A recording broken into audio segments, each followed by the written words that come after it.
যাবো কেন যাবো? কালকে রাত্রে কি বলছিলেন আপনি আমারে? আরে আজকে আমি বলছিলাম বাসা চেঞ্জ করতে, কিন্তু আমি অন্য জায়গায় রুম পাই নাই। এখন সামনে মাসে 1 তারিখে আপনি লেবার টেবার নিয়ে আসেন, তারপরে বাসা পাল্টাই দেন। যান যান। আপনি এটা কি, আপনি এই যে লেবার গুলো নিয়েছি, লেবার গুলো আমার ছাড়বো? এই লেবার গুলো বেতন কে দেবো? আপনি 1 তারিখে আপনি, আমি এখন কই কাম দেবো আপনার জন্য? আমি 4টা 5টা কাম। কথাবার্তা তো ঘের দিয়ে কথা বলো। তুমি তুমি জানো তুমি কার সাথে কথা বলতেছো? কার সাথে কথা বলতেছি? তুমি জানো আমি আপনার সাথে, আপনি কাজ করে, কাজের জন্য ডাকছেন, আমি কাজ করবো, আপনি আমার বেতন দিবেন।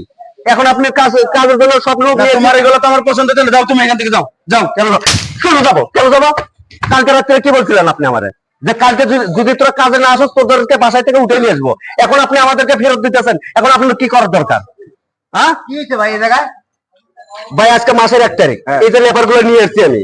এখন উনি বলতেছে আজকে বাসা চেঞ্জ করবেন, আমি এদেরকে বেতন কই থেকে দেবো? বুঝি না ভাই। যে কাজটা করছেন খুব অন্যায় কাজ করছেন। এতগুলা যে লেবার নিয়ে আসছে, হ্যাঁ ডেলি ডেলি কাজ করে খায়। আজকে কাজ না করলে এখন চুলা জ্বলবে না। হ্যাঁ, প্রত্যেকদিন কাজ করে আর প্রত্যেকদিন টাকা নিয়ে খায়। আপনি যে কাজটা করতেন, উনি এই টাকাটা করতে দিবে বলেন? এই কাজটা কি আমরা প্রতিদিন করি? মাসের শেষের দিকে এই 1 তারিখে আমরা সবাই বাসা চেঞ্জ করি। উনি কালকে রাত্রে বলছে যে খাটি কাটি আসবে, না আসলে কিন্তু তোমাদেরকে বাসায় তুলে নিয়ে আসবো। এখন বলতেছে যে কাজ করাবে না। আপনাদের মতো কিছু লোকের জন্য গরিব মানুষের এই সমস্যাগুলো ফেস করতে হয়, বুঝছেন? এগুলা করেন না, এগুলা কখনো ভালো না।